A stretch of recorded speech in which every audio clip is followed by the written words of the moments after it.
So welcome to your ARP-AIRE Project Planning and Reporting webinar. We appreciate you joining us on this May 4th. I'm sure you, like me, have gotten multiple emails or conversations today saying, May the 4th be with you. So I will not go there for you today, but I will give you our beautiful standard disclaimer that I know everyone probably at this point can recite in your sleep. This presentation was produced under U.S. Department of Education contract number GS00F115CA with Synergy Enterprises, Inc. The views expressed herein do not necessarily represent the positions or policies of the U.S. Department of Education. No official endorsement by the U.S. Department of Education of any product, commodity, service, or enterprise mentioned herein is intended or should be inferred. All right, now that you're officially disclaimed, I'm Sarah Brightwell. I've gotten to meet some of you mainly through your work on other OIE grants because as y'all's ARP-AIRE grants were kicking off, I was away on maternity leave and so have just been back a little bit. So I'm glad to actually get to start getting to know all of you and all of your projects.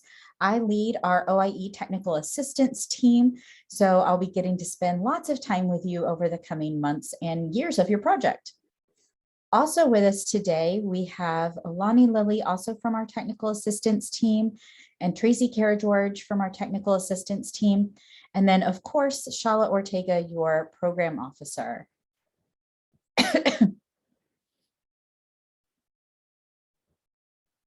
So like I mentioned at the top of the hour, we have a lot to talk about today. We are going to be discovering the meaning and importance of intentional program design and SMART goals and objectives. We're going to explore the steps to successfully create SMART goals and objectives. We're going to talk about your GAPRA measure and reporting requirements. I know all of you are very excited for your first annual performance report. We're going to explore a project planner that we have for you, its components and uses.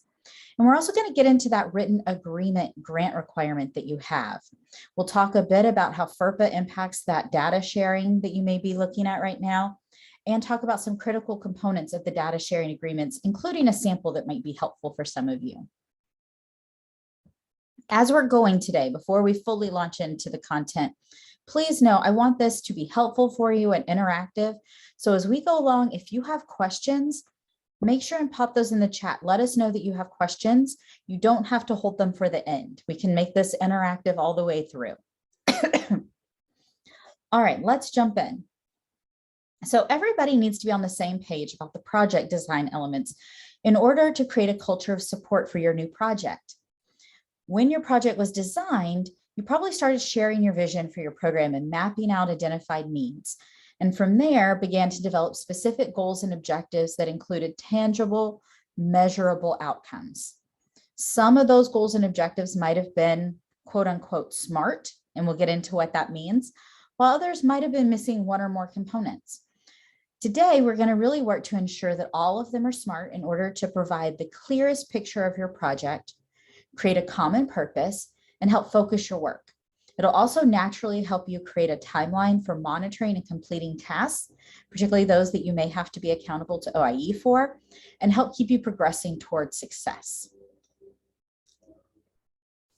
And I apologize for my cough. I live in Texas where it is high allergy season. So you may have heard the word SMART used in a variety of settings, but do you actually know what it means and why you would want to use it?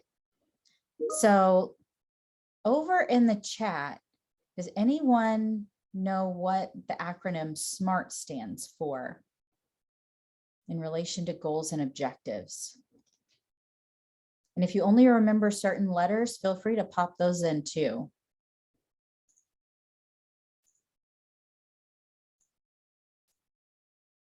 And I'm also going to pop up a little poll for you. Have you written SMART goals and objectives before? Oh, Amber was quick. Specific, measurable, achievable, relevant, and time-bound. Yes. That is exactly what it means. Now, sometimes you'll hear slightly different wording, but yes, those are exactly them. Specific, measurable. You can see A sometimes is attainable, achievable, all means the same thing.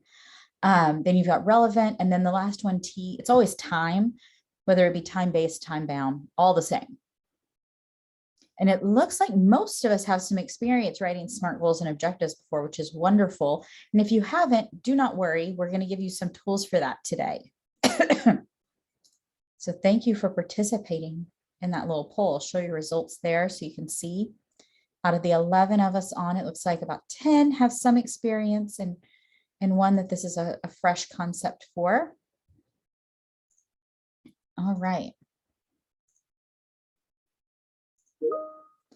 So some of the great things about using SMART goals and objectives are they really help provide the big picture, create that common purpose I talked about, focus you in, help with monitoring and completing tasks, and really helpful for defining expectations, which is really useful in your annual performance report. Now, your project goals should address your project vision and maybe your project mission. So do you have an existing vision and mission? And if you do, feel free to share those in the chat. I know lots of folks always enjoy seeing what other people have as their vision and mission for their programs. As a full project team, it can really be beneficial to take time to create or refine a shared vision and mission for your program and project. If everyone's on the same page and working toward the same ultimate goal, success is more likely. So how do you create vision and mission statements? Well, typically for vision, we think that's going to be really broad. So if you close your eyes and imagine what your program would accomplish if there were literally no barriers in your way, that's typically going to be your vision. So you can see in our example, we're thinking about what your organization or your community wants to change long-term. So in this example, they wanted a balanced and productive future for all Native students. So you can see it's very broad. It's very big picture. Then when you get to the mission, that's normally explaining how your specific project is going to help achieve that big vision. So in this, you can see, we talk about what you're doing, who are you doing it for, and how are you going to work toward that vision. So our example is support our Native American students in successful academic achievement and to preserve and respect the whole person through culturally relevant activities. And sometimes even with the mission, folks will get even more specific, really listing out specific activities. So if you don't already have a vision and mission for your program, this can be a great thing to work on as a team, maybe during the summer when things are potentially a little less hectic for you. And if it's something that you do want to work on with your team, we also have lots of great tools that we're happy to share with you that can help you walk through that process step by step. Oh, and thanks, Craig. Craig is sharing the goal for their project over in the chat box if you want to check it out over there. So when you wrote your grant proposal, or when someone wrote your grant proposal, I know often you're not necessarily the one who did the grant writing, you just get to do the grant implementing. But whoever was writing it, they were asked to include project goals and objectives. They were to include how you would address your GAPRA measure and any project-specific measures that you chose to include. So as we looked at all of your proposals, we saw a really wide range of goal and objectives. Today, we want to delve a little deeper into what those terms mean, specifically in respect to reporting as well, and how to make them truly effective in the design and implementation of your project. So goals, as it pertains to the ARP-AIRE program, are going to be long-term and more broad in scope. They're going to address that overall project vision. Some of you might have one goal, some of you might have more than one. As we work through our activity today, I want you to analyze whether you potentially have too many goals, not enough goals, or just the right amount of project goals. So kind of that Goldilocks approach. Do we have too many, not enough, or just the right amount? This also might be that your project goal really is just your project mission, which is fine too. But really think about, right now it is okay. You can still make adjustments to those things. Then objectives are going to be the specific activities or targets of your project. So what are those big pieces of your project? Maybe you're expanding into a new activity type. Maybe you're developing a particular thing, and so on and so forth. What are those key components of your project? It may also be, and I'll pop over here, some of the specific activities that you're going to be providing. And these are those activity types that you're allowed to provide through your project. So it might be some of those. And then outcomes are your results. That's going to be how you show that you met your objectives and are on your way to meeting your goals. And you're going to report these in your annual performance reporting. Okay. So it's going to be really helpful as we get into your annual performance reporting to know what your objectives are and then how you're getting those results. Where's that data? So as we're talking about goals, objectives, and outcomes, it's going to naturally lead us to also talk about your GAPRA measure. So if you've had other OIE grants in the past, you may have had multiple GAPRA measures, but for ARP-AIRE, you just have one GAPRA measure. Remember, your GAPRA measure, though, is required to be measured and reported on every single year and typically gives some focused direction. You'll see for yours, it's the number of grantees that attain or exceed the targets for the outcome indicators for their projects that have been approved by the secretary. Now, I don't know about you, but that's not the clearest. When you first read it, you may think, I'm not exactly sure what you're asking me to report on right here. If you've come to the last talking circle, we kind of got into this, so you may have gotten some clarification. But if you maybe didn't make it to that talking circle, you may be thinking, I don't know what I'm supposed to do with this GAPRA. Well, that's one of the things we can help with. What you're going to do with this GAPRA is look at all your other project objectives that we're going to get into and see, did you meet them yet or not? And you're going to add that up. So you're really just reporting how many of your project objectives did you meet this particular year. Now, I know it can sometimes be nerve-wracking to maybe not be able to say that you met all of your objectives. Know that that is okay. It's not an expectation that you are going to magically in the first year meet all of your objectives, because some of your objectives may not be written in a way in which you would meet them in the first year. That is all fine. So don't fret with that. And when we get to your APR webinar, we'll give you some great tips on how you can provide additional info on that too. So how are all these parts going to work together? We've talked about goals and objectives. We've talked about your GAPRA. But how does that all meld together into one actual plan? Well, as you see here, you've got your vision and mission. And remember, your goals could be your vision, or it could be a broken apart version of your mission. Either is totally fine. And then you can see your objectives are your main program components as you look here. And then your outcomes are the data. They're what you achieve as a result of your objectives. So you're going to have all these objectives that you're reporting on your annual performance report. And that data that you report are your outcomes. So when you're reporting that quantitative and qualitative data about each objective, that's your outcome. So you can see maybe we had one overarching goal related to one of these content areas. So maybe you were going to start providing some family literacy services, and that was a part of your project. So you may have written a goal around those family literacy services that you were going to provide. And then you had an objective related to that. That would be a project objective. And it's also going to relate to your GAPRA, because remember, your GAPRA is just adding up all those project objectives. So that's how that's going to kind of flow down. And it may still seem a little muddy and unclear, but I think as we start doing it with some of your own goals and objectives, it'll hopefully start becoming a little clearer exactly how that works. And remember, as we go, if you have questions or you want to dive into anything a bit more, just let me know. All right, so now that we've kind of talked about how that's going to flow and how that goes from goal to objective to outcome, we want to make sure that your objectives are SMART. Okay? We talked about that means the specific, measurable, attainable, achievable, relevant, and time-based.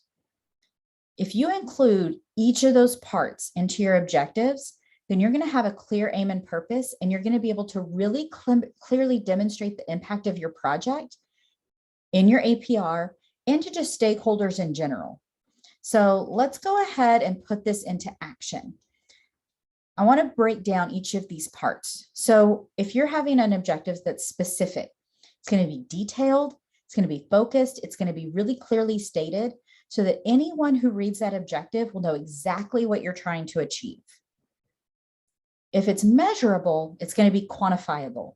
All of your objectives have to be something that you can quantify, because when you do your annual performance report, you're going to report both quantitative and qualitative data. So it has to be measurable in some way.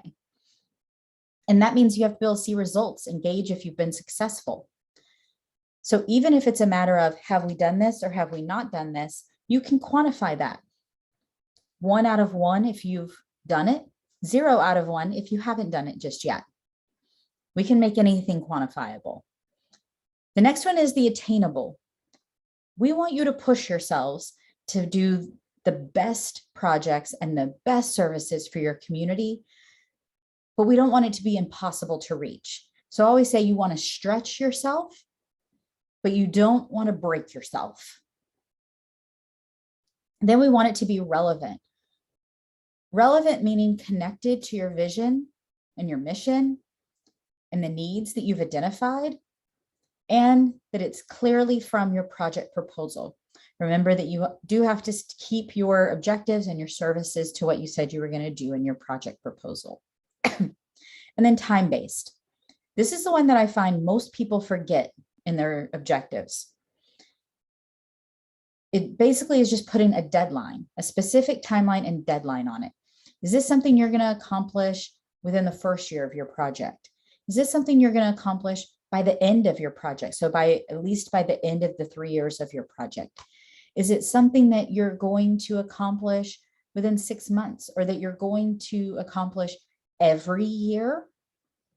Whatever that might be, just make sure that you've got a time frame on it. Because without a time frame, first of all, there's no sense of urgency. And secondly, it's hard then for someone who's then reading your data to understand whether you've accomplished something. You can think of it as the difference between, for a personal objective, I want to go to Europe someday. That's just a wish. Versus, I'm going to go to Europe before December. That's a goal. Okay. Puts that deadline on there. So why do we want to be SMART? We've already talked about all the different things that it can provide for you and your program, but also ultimately it's going to make it a lot easier to complete your annual performance report and give you a higher quality annual performance report that then makes it easier for Shala, your program officer, and for others at the Department of Education to learn about the great things going on in your project and be able to continue your funding. So let's get into a little example. So you can see in this example, by October 2021, yes, I know that's in the past because it's just an example, at least 75% of K through 4 students who participate for both years of the language activity will show progress in native language attainment, both oral language and reading ability, as measured by the project's native language proficiency pre and post test. All right, so as we look at that, it's specific. If you were to read that goal, do you know what's happening in that project? Yeah, you know that they're providing this specific activity. You know how they're measuring it.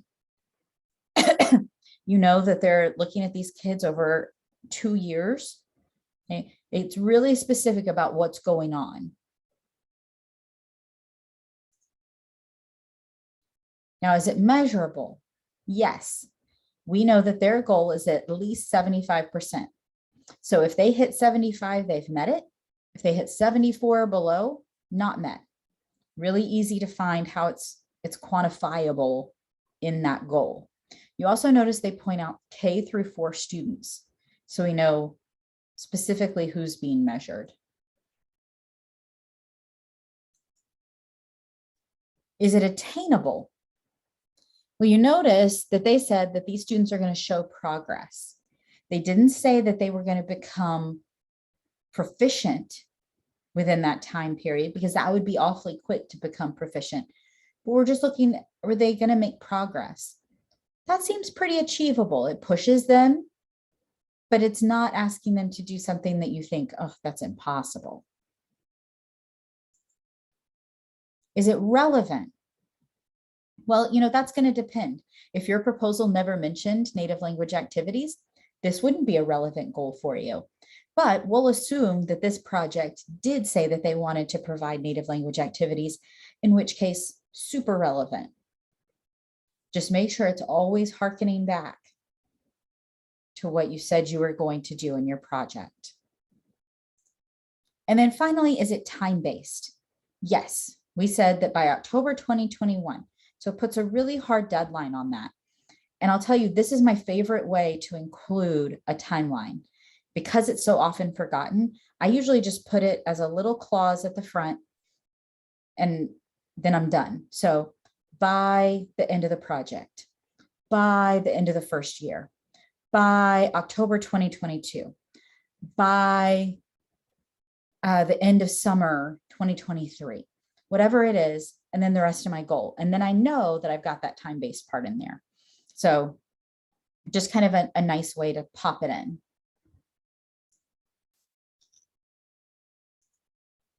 Some other things to try to help and make you very successful in your SMART objective writing. Keep your SMART objectives to one sentence. With this one, kind of my phrase I always use with folks is you want a SMART objective, not a SMART narrative or a SMART novel, okay? If you start writing your objective and it's 3, 4, 5, 6, I've seen a page long one, that's too much. People are going to get lost. That's too much information. Now you're getting into your plan, and it's fine to have a plan, but that's not your objective.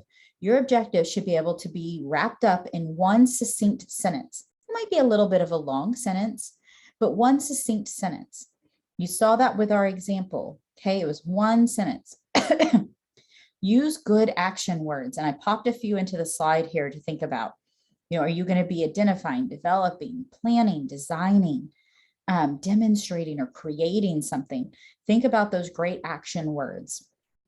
Pull out that old Bloom's taxonomy that you have stuffed somewhere. And then be aware of the time frame. Like I said, that's the thing that I most often see missing from SMART goals is that deadline, that time piece. All right, so we're just going to play a quick little game. I think y'all are going to do well on this because so many of you said that you do have some experience with SMART goals. So we're going to use your reaction buttons. If you have not used the reaction buttons before, I'll show you where they are so that you can use them. You should be able to go up either at the very bottom of your screen, that's where you'll normally see them, or the very top, depending upon your device, but normally it's at the bottom. And you'll see where it says reactions. And there's a little green check mark, and there's a little red X, and those are your yes and no buttons. That's what we're going to use for voting on these next 3 slides. If you can't find that, or maybe you're joining us from a mobile device, you're welcome to just pop yes or no into the chat box. But if you're able to use the reaction buttons, try them out. Give it a whirl. All right, so we are going to be deciding, is this objective SMART? So let's look at our first one. Students who attend the XYZ program will improve their mathematical abilities. SMART? No? Yes? Yes? No? Let's see.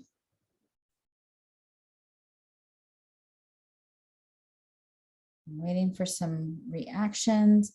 I've got some no's in the chat box. What do we think? Anyone else? So far, yeah, Roxanne and Diane are both saying no.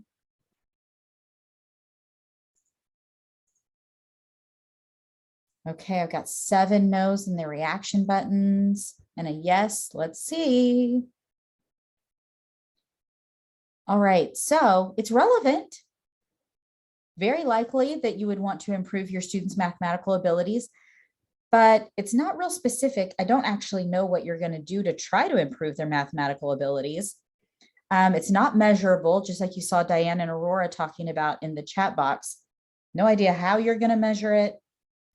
I don't know if it's achievable because you didn't quantify anything. And there's no time, there's no deadline. So it's a good start, but it would definitely need some tweaks to get it there. So let's try again. I'm going to clear your responses here. Got my feedback cleared, so you're ready for your next one. Next one. 73% of students who attend the XYZ program at least 88% of available program hours and scored below proficiency on the beginning of year math benchmark will increase their mathematical abilities as follows. Third graders will increase in math fact fluency. Fourth graders will increase in fraction, addition, and subtraction.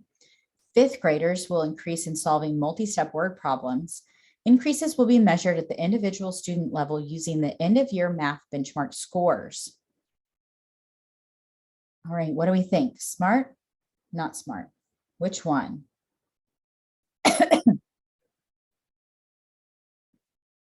So far, you're really mulling this one. I've only got 4 votes in, but everybody so far thinks it's smart.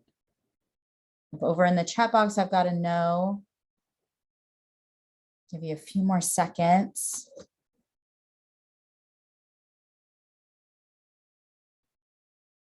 All right, wrapping up voting.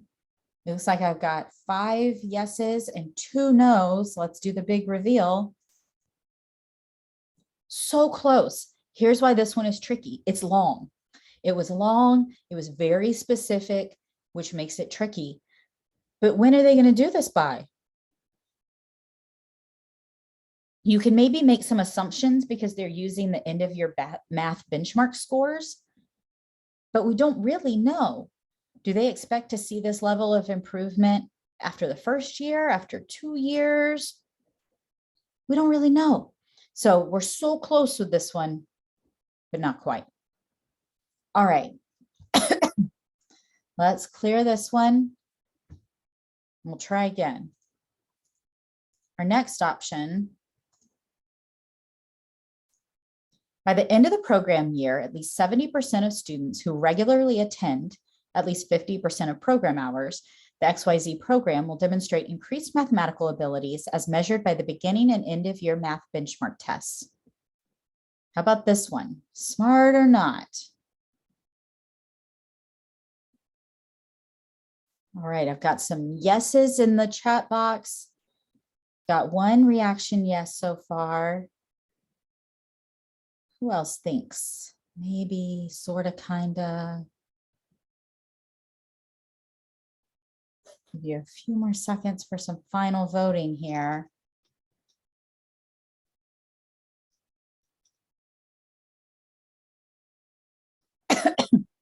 All right, I'm up to 6 yeses and 1 no. So let's take a peek. Yes, this one has got all the pieces. So as you look at it, you've got by the end of the program year, time bound, at least 70% of students were measurable,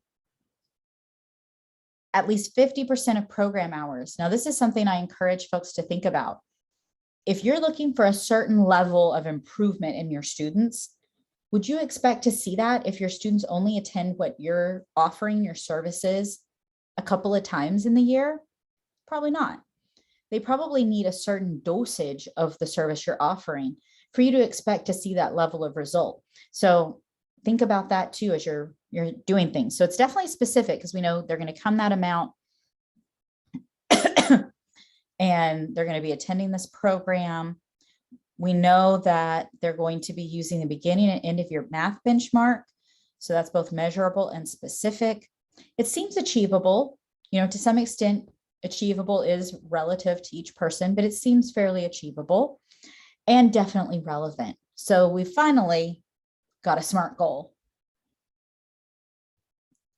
All right. Thank you for humoring me and playing along on our game. I'm going to clear our feedback off of that one. And then I was going to share with you, this is just something that I use a lot when I'm working with various grantees on writing SMART goals, objectives, whatever it is you're working on. And it's kind of a little basic template that I find helpful. Now, as you're working through this template, there's 4 parts: the time, the who, the what, and the measurement. And I'll show you how that breaks down. So there's that little time clause that I talked about. So by the end of the program year, who's going to do something? Well, for us, at least 70% of the kids who regularly attend the program, and we kind of specified what regularly attend means. Then what are they going to do? They're going to show increased mathematical abilities. And how are they going to show that? How are we going to measure? We're going to use their beginning and end of year math benchmark. So a couple of things I want to point out in that. One, just that simple template. You can use that for anything and it works, I think, fairly well and easily. Of course, you do not have to use the template. When you look at it and you look at that beginning and end of your math benchmark test, one thing that I like to kind of suggest to folks, when you're thinking about how you're going to measure something, make sure it's something that you have access to. I see a lot of times folks saying, oh, well, I'm going to use, say, the standardized test scores. But then when they go to actually try to use them, do you have easy access to standardized test scores for the students that you serve? And even if you do, that's a measurement that happens one time of year. Because it happens one time of year, if you're comparing a 4th grade test score to a 5th grade test score, it's kind of apples to oranges because they're being tested on different content. Because math skills in 4th grade are different than math skills in 5th grade. So it's not always the clearest comparison. So you may not be able to show as much growth as you thought because they were being measured on different things on that test. Whereas the benchmark test that they do at the beginning and end of year in most schools, that's going to be measuring similar skills. So you're going to be able to show growth easier. And because those are scores that are held locally, they don't have to go to the state and come back. You often have easier access to them. So just some things to think about there.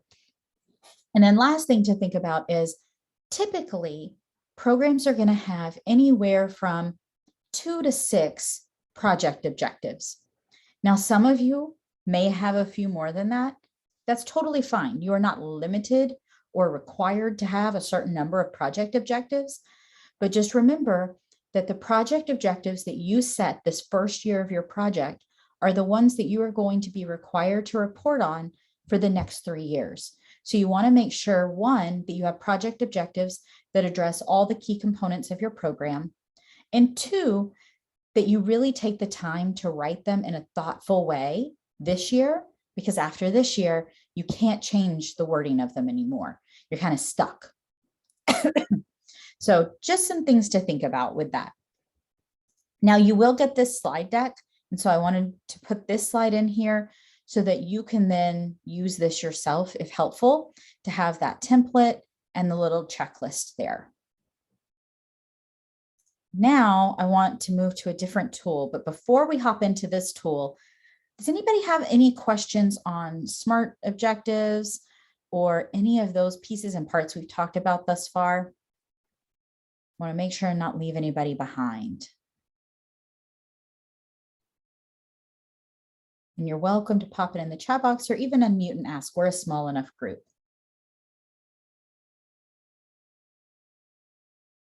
Okay, then we'll keep going. Like I said, let me know as we're going if you have questions. So right now, I want to introduce you to a tool that we have developed for you. It's something that we have for all of our OIE discretionary grantees, but it's customized to each of your grant programs. So this one is custom for the ARP-AIRE program. In the tool, I'll be sharing the whole tool with you, but right now I'm going to break down a couple of the pieces within it. So this first piece here is what I like to call, and this is a little dorky, I'm aware, but you know, we work in education, so we have to have dorky acronyms for things. I refer to it as your GOO, because this is where you can plot out your goals, your objectives, and your outcomes. But like I said, because we have to have acronyms all the time, you can just call it your GOO. In here, you can enter your goals, your objectives, and then get into the outcomes that you expect to see. And as we go through, though, we want to look at these through our post-award eyes. I think many of you can agree that your post-award eyes versus grant writing eyes are often quite different. You may have had staffing changes since then, budget changes. You may have had to kind of refocus with some adjusted start dates for some of your services. Many of you are still experiencing some challenges around COVID things. So you really want to put on that post-award mindset as you're putting together this goal, objective, outcome flow. And really think through as you're putting these together, do you have a plan for how to measure and demonstrate success? Are these clear and concise with deadlines and correlated? Are they all smart? Now you'll notice that the GU here is following that same flow that we showed on the slide earlier. And that's because that's how we see that flow working. So you can enter in your overarching goals, then your project objectives. You'll notice it says project objective 1 and revised SMART project objective. You don't have to use both of those. We put that in there just as an option for you, because what I've found when working with many grantees on this is that they'll pull the project objectives out of their grant proposal and pop them in here, and then work as a team to revise them to be more SMART, to work with those post-award goggles and get it into the final wording in that next spot. And then as you go down into the next little blue part, these milestones are those incremental pieces to achieving that objective. And you can pop in start and end dates for those. I have a drop down in there for grant years that you can put in, all to help you with your own planning. And then I see Craig asked a really great question. Are you receiving these templates to use? Yes. I have a custom planner for each ARP-AIRE grantee. I just didn't want to email it to you in advance and you be wondering what in the world is this? Because I know you would not know why in the world you were getting it. So it will be shared with you at the very end of this webinar so that you'll have that. It is actually a Google spreadsheet. And when we get a little further, I'll explain some of why we set it up that way. But I'm going to walk you through a couple more pieces of it. So those milestones are really your intermediate benchmarks. Be thinking about, when you think about milestones, what is going to be accomplished by your APR reporting. So basically what's happened in the first, 6-ish months of your project. And then what's going to be accomplished by the end of year 1. So by November 28th, 2022, what will you have accomplished? Those are often really great stops along the way to use as those milestone markers. And remember that your APR, when you do that APR this month into next month, really key. What is Shala looking for in that? She's looking for substantial progress. Okay. So set those milestones around being able to show that you're making substantial progress. Now, it still needs to be in alignment with your goals and objectives, but these are your stepping stones along the way to be able to show you're moving along with your project. So really, when you put on that post-award goggle, stay focused on substantial progress. And you'll see, as you enter those milestones in here, where it says M1, M2, M3, it will actually populate into your next tool, which is there's a task timeline in there. Again, you can use the task timeline if you find it helpful. You don't have to, but it, it does auto-populate so that whatever milestone you popped in on that GU page, it'll pop in here.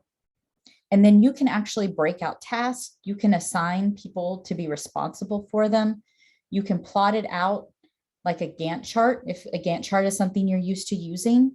If you're not used to using, but it sounds intriguing to you, let us know and we're happy to walk through how you can use that with your team. It's a great project planning tool. So that's kind of the next piece. And those tasks can really help you outline the steps necessary to achieve your milestones, to make that substantial progress. And it just automatically creates for you an implementation timeline. Now, then you can take all of those pieces and hopefully break it out amongst your team so that it's not you as a project director or you as maybe a program manager being a one-man band, but really breaking apart those tasks across your team and helping provide accountability for everybody.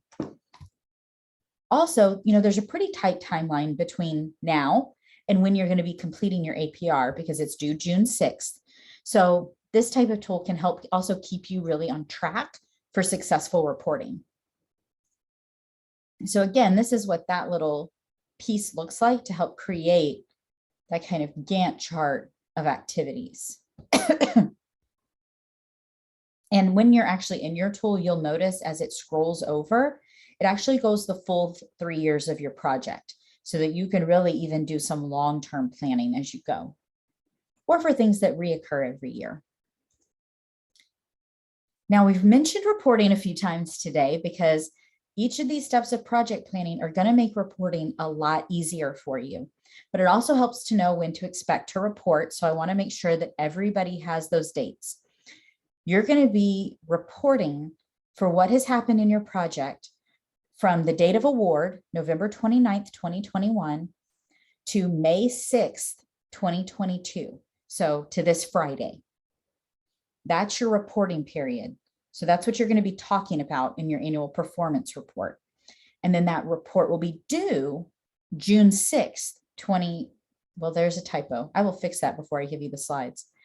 We will not be turning back the hands of time and turning in your report in 2021. It will be due June 6th, 2022 at 4:30 p.m. Eastern. Okay, but I will fix that before I give you those slides. Apparently, I was trying to turn back the hands of time. Now, those tools that I was just showing you, that GUI tool, that task timeline, it's all in an overwhelming tool that's your project planner. The project planner is something that, like I said, we made a custom one for each OIE grant program. So it's customized for ARP-AIRE. And then we made unique ones for each of your programs. Okay, so you'll get one that you'll see it'll have your name on it at the top and everything. And it's custom for you. Using the project planner is not required, but we have found that it makes reporting easier and less stressful, and it typically results in higher quality annual performance reporting. So I'm going to go over live to one of the project planners and spend just a couple of minutes showing you what it is and how you'll be receiving it. Sarah, this is Yeah. Cheryl. I just want to mention something here. Yeah. And that is that when you actually start doing your APR in G5, you don't need to attach this or make it part of your APR. There is no need to do that. The APR is all we need, and it's a form you have to fill out. All we need to know what's going on with your project and so forth. So this is just for your own internal use, and it's a tool for you to use to keep track of where things are and when you're supposed to do something. So please do not include it with your APR. Thank you. Yeah, and I'll show you now kind of how this ties to that. So this is one of the project planners. I grabbed Masterpiece because I know they happen to be on. So the first tab is a menu of all the things included in there. And you'll see we've kind of broken it into things that particularly help with planning, with budgeting, and with reporting. The first piece here is an overview of your project, just kind of bringing together all the key components and really integral pieces of your project. One of the things that I think is particularly helpful is where you can keep track of whether you've gotten a written agreement together with your LEAs and kind of track those pieces. There's a tab here with the goals and objectives. That's the piece that we looked at today. You can see then that task timeline that we looked at today and how it does go out to allow for project planning across your full 3-year project. We also have this tab for data collection. This can be really helpful during the reporting piece because you can look at what are you going to use to measure. So if you're using a benchmark, you can pop that in, you can pop in who's going to be responsible for collecting that, when you're going to grab it. So it kind of puts all that together. You'll notice the reason it says right now reference error is because as you pop in your objectives into this area, it's going to automatically pop them into your data collection planner for you to help you with that planning piece. You have a partnerships tab where you can keep track of the various partners you work with on your project, because it is required in your APR that you discuss and update us on how you're doing with your partnerships and the status of those. So you can keep track of that all here. You can also keep track of staffing because you are responsible again for updating OIE on any changes in staffing, particularly key personnel, not necessarily all your staffing, but key personnel. So you can keep track of things like that here. If you are providing professional development, you can keep track of that for your staff here. Sustainability. So as we think about how to continue our project beyond the 3 years, we have some planning tools for you built into this area. As we move into the budget area, I know you all submitted budget revisions. We have those forms here where you can plot that out in advance and then always just copy and paste it over. And keep track of all that. A place to keep track of your drawdowns. When you do your APR, you'll be responsible for knowing what drawdowns have occurred and how much you've drawn down to date. So sometimes it can be handy to have a place to keep track of that throughout the year. And those numbers will auto-calculate for you based on you popping in your drawdowns. We have a place if you want to keep track of some budget tracking information there. And then this is the particularly helpful part for your APR reporting. We have set up each tab to look just like the Ed 524B forms. And so you can see here for your GAPRA, we've already populated your GAPRA. And you can actually go ahead and start populating your quantitative and qualitative data, your explanation of progress, so that then when you go to do it in G5, you can just copy and paste it over. The reason we found this helpful for grantees in the past are a couple of reasons. One, you can plot it out in advance. You can start on it well before G5 is open, which is always nice. Two, G5 has no spell check. It has no grammar check. And I don't know, maybe you're a perfect typist and it is not a dilemma for you, but I often make some little typographical errors.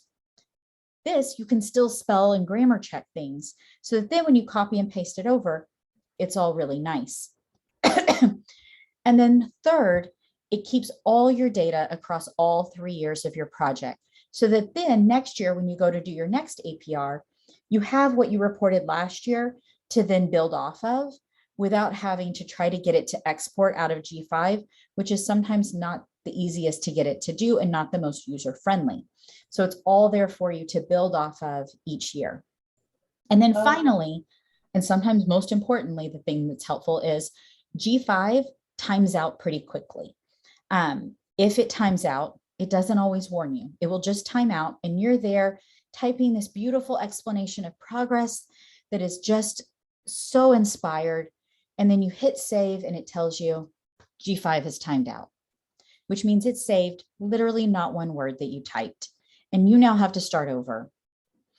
Whereas if you have typed your inspired explanation of progress in here, you can copy and paste it over and save and not have to worry about it timing out. And even if it were to time out, you still have it. So you haven't lost any of your work. So that's a couple of reasons that grantees have found this particularly helpful to use when doing their reporting. So we have this area for you to do your GAPRA. And then we have another one, again, built just like the forms for you to be able to plot out for your project objectives. So that's all of your Section A data. The other piece before is, you move on, yeah. let's go back to the drawdown tab. You have go back to the drawdown tab. Yeah. I can't see it. Oh, The tab. this is the drawdown tab. Okay. So what I want to remind everyone is that when you keep tabs on the drawdown, you need to work with your finance person, finance office, budget office, whoever it is you work with at that end in your TA or in your tribe, to make sure that you and that person are on the same page, and that what you report on this page or whatever is in line with what they are actually drawing down from G5. What we look at when we get your APR, we look at the drawdown history in G5 to see what has actually been drawn down. That's not done by you, the project director. It's done by someone in your finance office who goes in and does the actual drawdown. So I just want to remind everyone that you need to work in tandem with your finance office to make sure that you're okay with the budget reporting part and the drawdown issue. Thank you. And then to pop over to the last little bits here, we do have some reminders in here, just some helpful tips for your APR. We have a place for you to plot out your executive summary, a place to plot out your section B narrative. We have your optional budget reporting form in here if you want to go ahead and work on that. And then a place to also plot out some section C narrative as well. And we have that already inputted in here for all 3 years. Again, just so that you can have all of that in one place, be able to easily keep track of it and do some pre-planning. So that's just a quick overview of that project planner. Now, like I said, it is a Google spreadsheet. So immediately after this webinar today, your project director will receive a link to that spreadsheet to be able to go in. They can then add whoever they would like to that from your team. If you have trouble with that, you could shoot us an email at oie@seiservices.com and we can help you add people to it.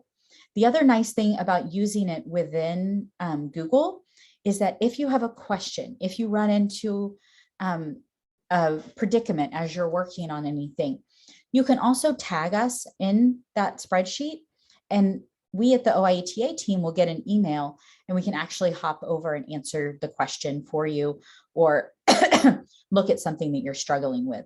So it can also be a great way to get some feedback and assistance. So all of you will be getting that. Like I said, if you have questions about it, just reach out to us, because I know we did a fairly quick little review there, but wanted to make sure you knew what it was you were getting.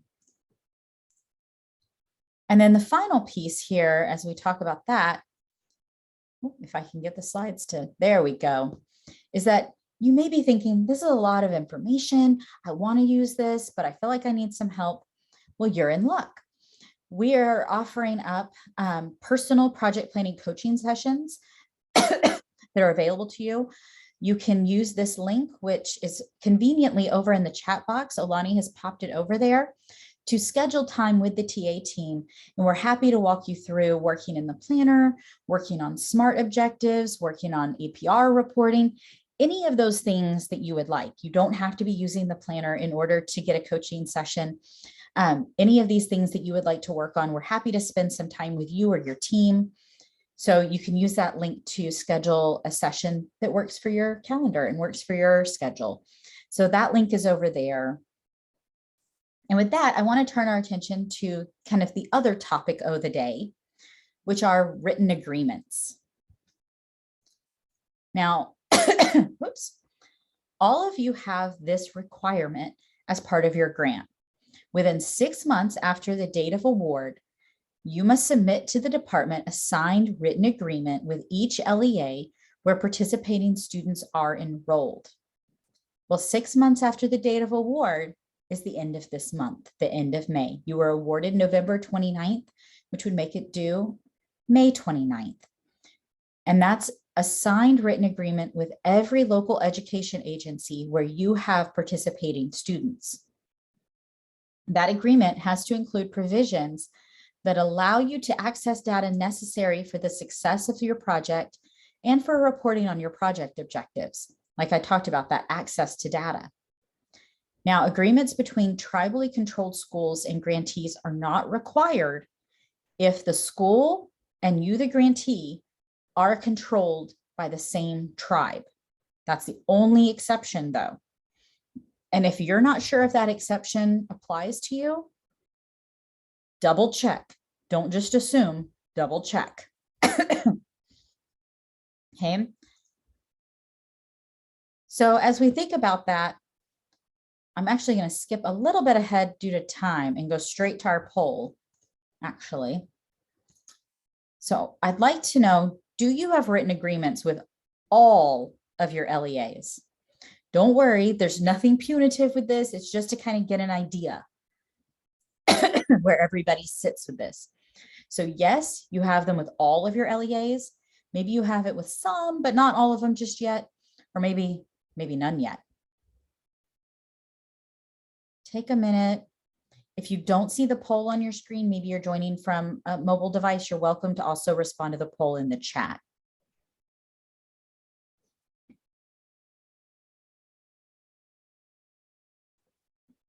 Oh, good point. Our school is the grantee.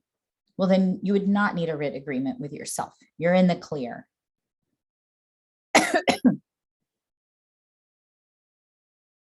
All right, we're looking about half and half.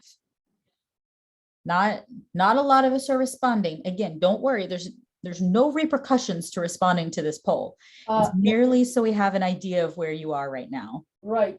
Let me just go back to the comment that was made. Our school is the grantee. Actually, it's the tribes or the TEA on behalf of the tribes that apply for this program.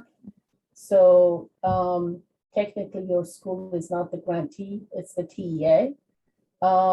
So just be careful. You still are required to have a written agreement unless the school that you're speaking of is controlled by the tribe that received the award.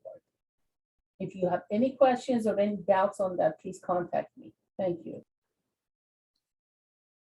And you can also, like we've talked about, pop your question in the chat box, even unmute. And I see we do have a question. Is there anything specific that needs to be written within the agreements or just a release of data for our tracking? So I'm going to pop back to that requirement.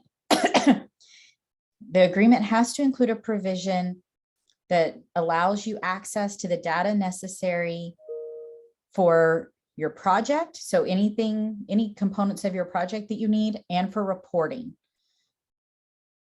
So it's going to be a little bit specific to each of your projects, but that's the only specific requirement of what has to be in that agreement, is that second bullet right here.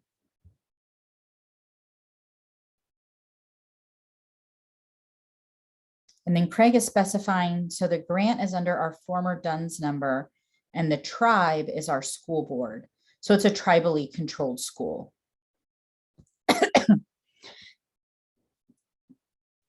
Yeah, so Craig, since you're a tribally controlled school, and you're also the tribe, you fall under that third bullet here. And just to add, Craig, when you do your APR, be sure to explain that in your APR that your school is a tribally controlled school. Yeah. Okay, so not everyone responded. That's okay. Know that, again, there's nothing bad going to happen with this. We were just wanting to kind of get an idea. So you can see we're about half and half between, yes, we have all of our written agreements, and no, we have none of them just yet. So I'm going to stop our sharing of that. That is okay. That is what we wanted to know, to be able to provide the best assistance for you, really. So what I want to know is, for those who... Before you move on to the rest, let me just stop you for a minute, Sarah. Yeah. And remind everyone that having a written agreement, except for Craig's situation, is a requirement. And so whether you have started it or your midpoint, or, well, for those of you who have already done it, no problem. But if you haven't, be sure to have that in by the due date, because if you don't, then it's gonna impact the next year's award. Everyone is looking at it very carefully. So this is not something that we can kind of dismiss. It's a requirement that has to be fulfilled. Thank you. Correct. Yeah, and Megan, I see your question about having some schools that are controlled by a Native American school board and one that isn't. Yes, I would get agreements with all of them. Really, just having an agreement with them really helps with data sharing in general, and often will make things just smoother for you entirely. So as we're here, I'd love to know what's been your biggest challenge in securing written agreements. Now you are welcome. I left space on the slide. If you want to annotate on the slide, right there on the slide, you are welcome to, or pop it in the chat or unmute and share. What have been those biggest challenges in actually getting these written agreements? What have we encountered? Okay, I'll start. My name is Yeah. Megan Gordon from Fort Peck. I have all of these questions.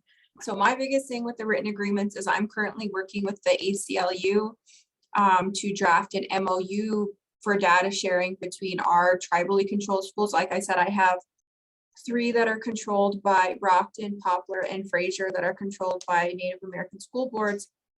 And then I have 1, Wolf Point, that has a mix of non-Native and Native school board. So I also have a K through 8 that is non-Native on the reservation, but has Native students. Some are in agreement of an MOU and data sharing, some aren't. So when I come to them with this written agreement for this grant, they're like, well, what is this now? Because aren't we doing an MOU with the ACLU? And there's like, this MOU has been getting drafted between the ACLU and the Fort Peck tribes schools for 2 years, and it's still not signed. Right. So when I come to them with this written agreement, they're like, well, I'm iffy on the data sharing. So that's been my biggest hang up. Does anyone have any? Yeah. And I'm going to guess that there are a number of other grantees on here that could echo that the data sharing tends to be one of the biggest hurdles. Are schools not wanting to or not feeling comfortable sharing data? I appreciate you sharing that too. Anybody else? Are you having similar challenges as Megan or different challenges?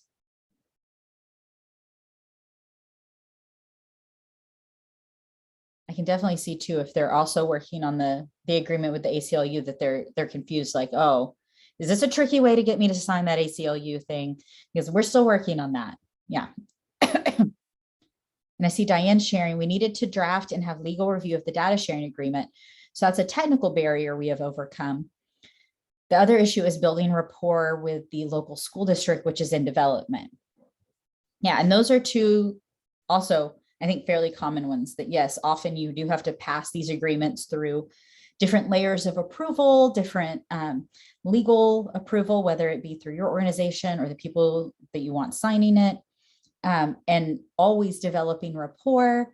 And sometimes then that becomes a challenge with staff turnover. Maybe you developed great rapport with the last superintendent or with the last principal, and now that role has changed and you feel like you're starting from scratch. And then Roxanne sharing, within agreements, FERPA comes into play. So parent permission is required for sharing student school data.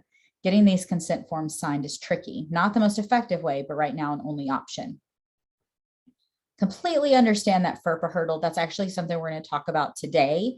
And yeah, we all know getting any kind of form back from a family can seem like this insurmountable task sometimes, getting anything with a signature back. So at least if you've got the written agreement in place, you have more time to get those consent forms in. You don't have to have all the student consent forms by May 29th, but at least, you know, that written agreement. Yeah. I see Megan agreeing, yeah, that she's coming up against the FERPA and parental consent. So I do have a couple of tips for that I'm going to share today that hopefully maybe will be a little helpful for you.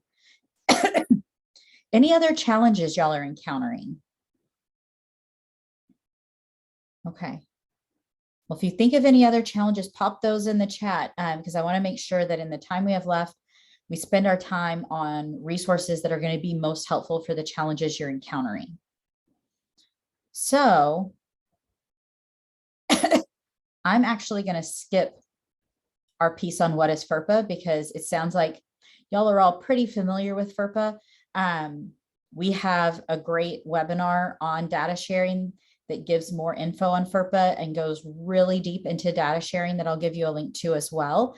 But I'm going to really hone in on a couple of the areas that I think address some of y'all's challenges. So the first thing being data sharing under FERPA. So because I think so many of us are coming against that hurdle, I want you to understand that FERPA doesn't have any data sharing provisions. FERPA is solely a privacy and confidentiality statute. So it's about access to student information. So when we talk about data sharing under FERPA, the term used under the statute and the regulations is disclosure of PII, and PII being personally identifiable information from education records. So there's nothing real specific, honestly, about data sharing. It's all about this disclosure of the PII. And they talk about really 3 ways in which that information can be shared. The first being written consent, which is the clearest and often the preferred way to share data in the eyes of the law. So consent forms are used to directly authorize the disclosure of PII about students. Written consent is most often used when sharing data with community-based organizations that are providing programs and services to students inside or outside of school, such as mentoring, after-school programs, things like that. And I think that's probably the route a lot of you have been going, is with that written consent, where a parent saying, yes, you can have access to my student's information, but then you have to get that consent from all of these families. The next piece, as we kind of go down there, is de-identified data. And that's when you're not going to be able to tell who actually is the actual student, and we'll talk about that a bit. And then there's also some exceptions to written consent, and that's where you may find potentially some success. So with written consent, yes, a parent or an eligible student, so a student 18 or above, has to give you that signed and dated written consent. When you're coming up with consent forms, just some tips if maybe you're just starting down that journey.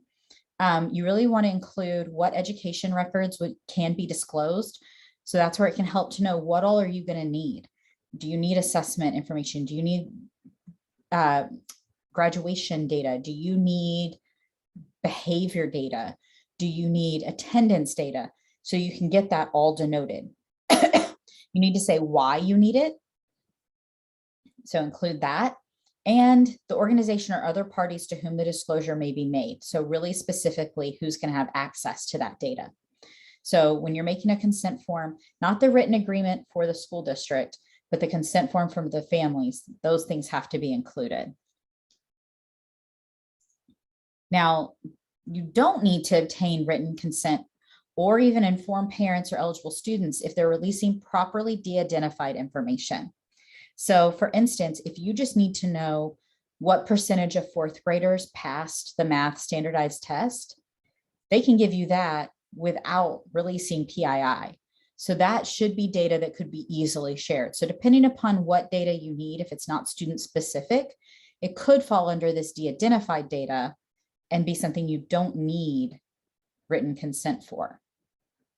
And then the part that hopefully may give you some ideas here are there are 3 exceptions to that written consent rule: the school official, the studies, and the evaluation audit.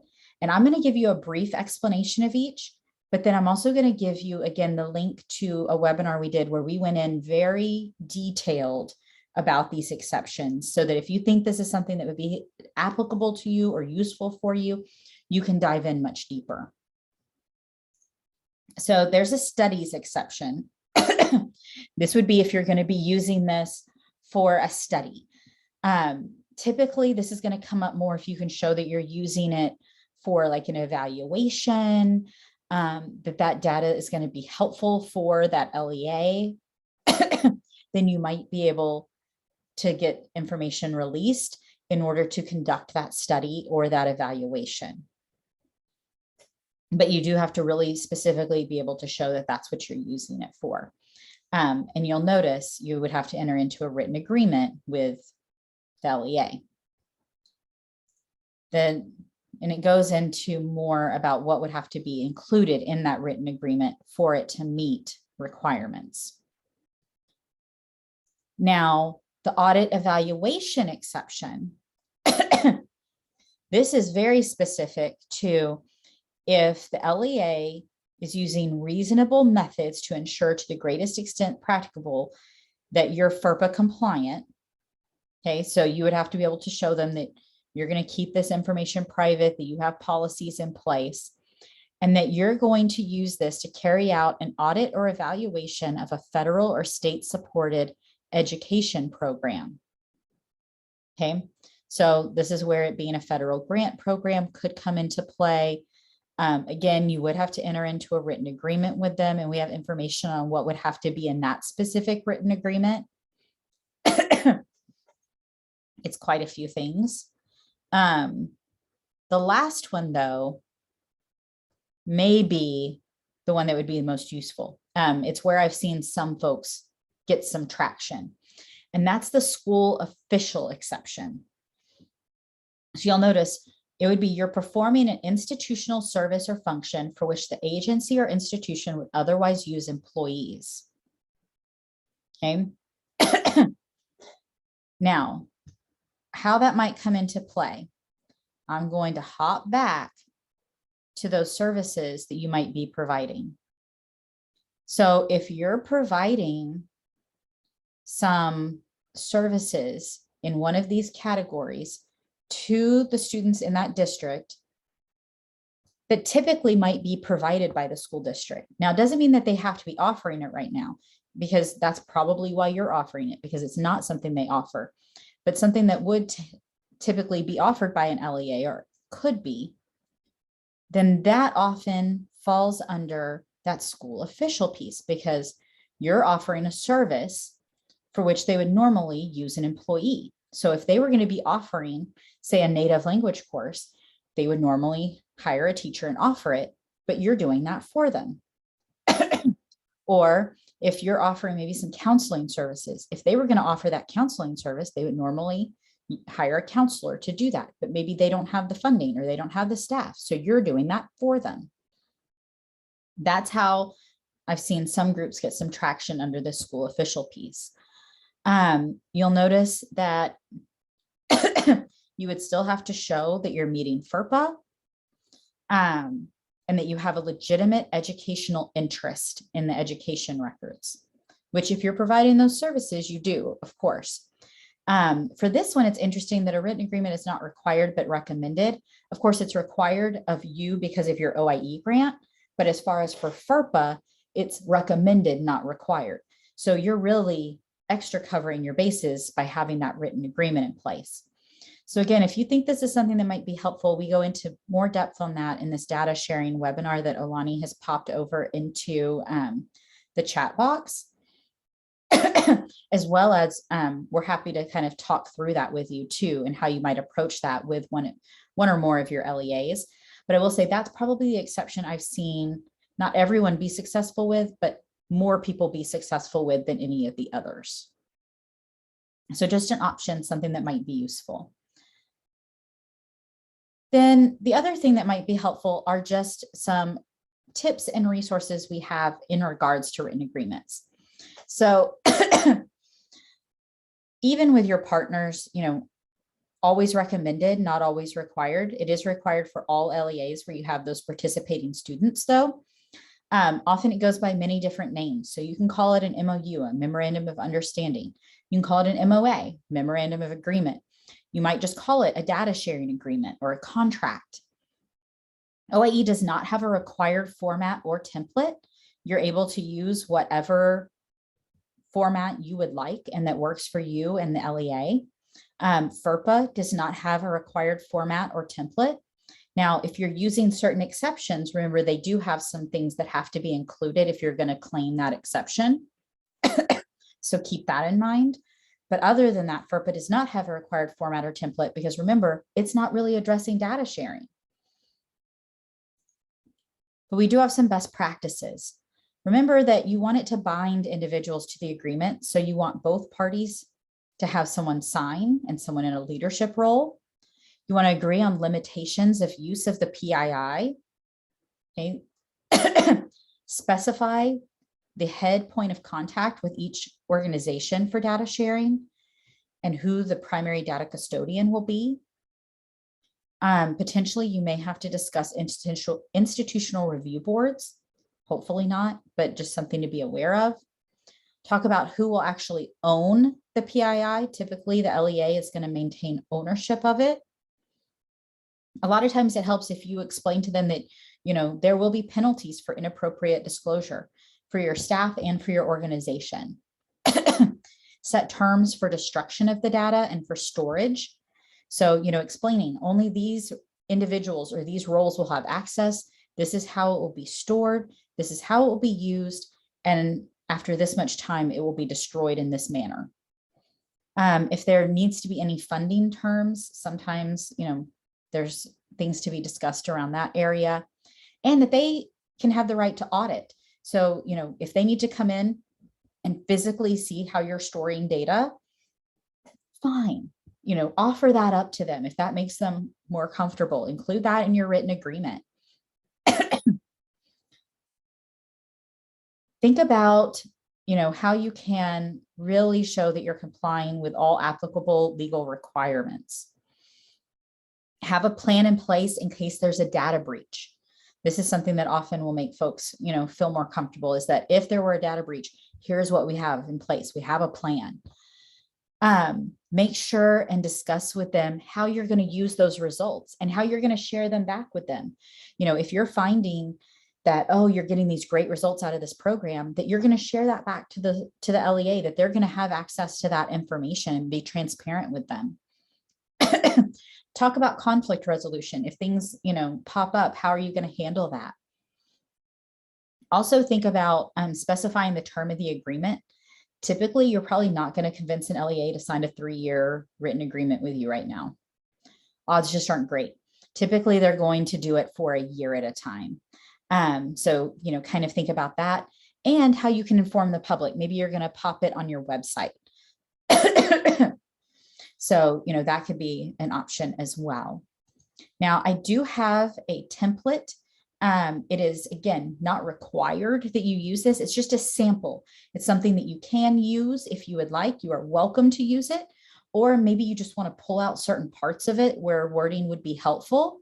But we're going to pop that over in the chat box, a sample written agreement for you. Remember, it can be modified however you want because that's not a required format. So feel free to take it, change it up, use it as you like. If you have questions about it, or if you have questions about how to use it, again, schedule one of those coaching times or reach out via email and we're happy to help with that. Using this sample written agreement is not going to guarantee that any entity is actually going to share data with you. I can't guarantee that. I can just say that, this may be helpful for you. So we've got that over in the chat box. You'll see it says sample data sharing agreement and you can download it out of the chat.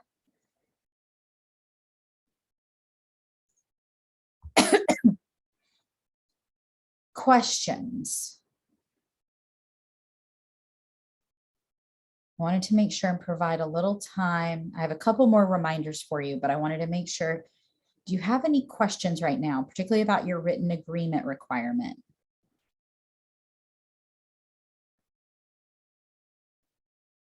And we're going to talk some more about written agreements at your talking circle this month. So if there are things that you would like to brainstorm with your fellow grantees about, or if there are resources you would like us to try and find for you between now and then, feel free to let us know, because we always want to be providing things that help support you.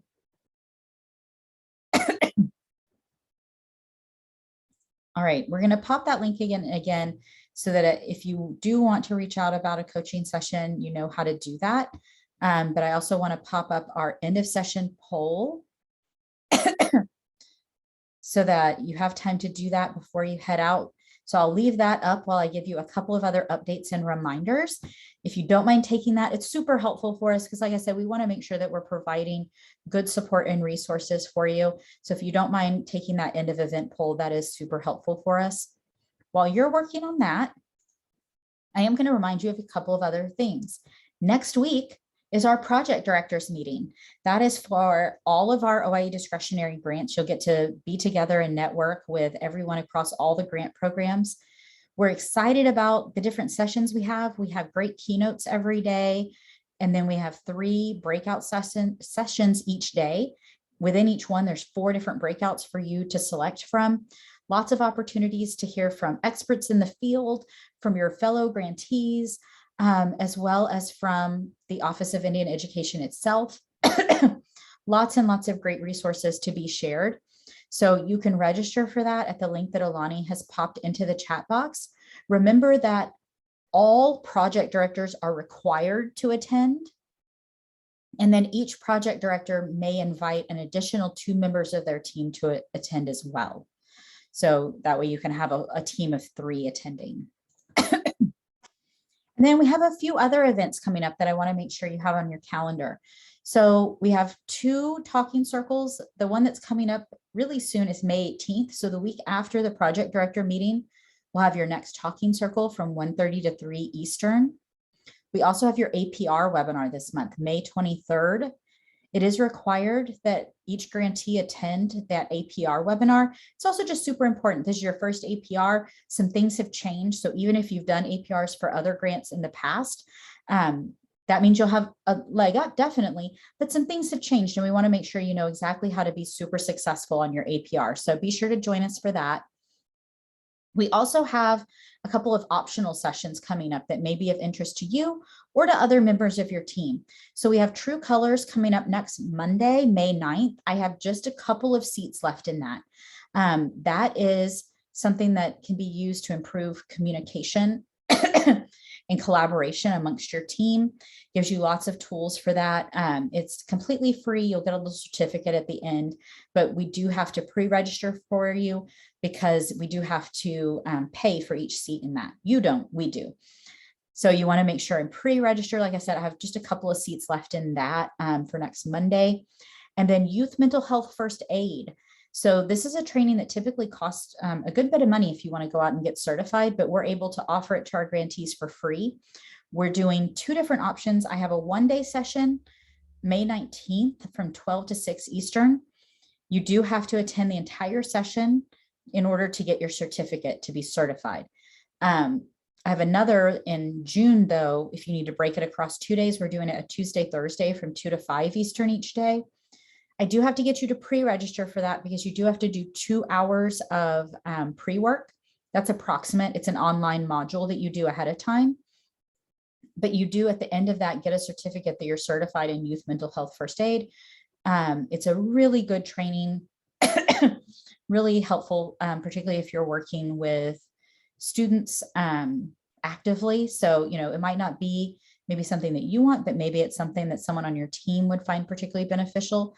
Space is very limited though, because I can only hold 20 slots in each training and it's being offered out to everybody. So if you are interested in that, I would highly suggest you get your folks registered this week. A little bit of a time crunch on that one.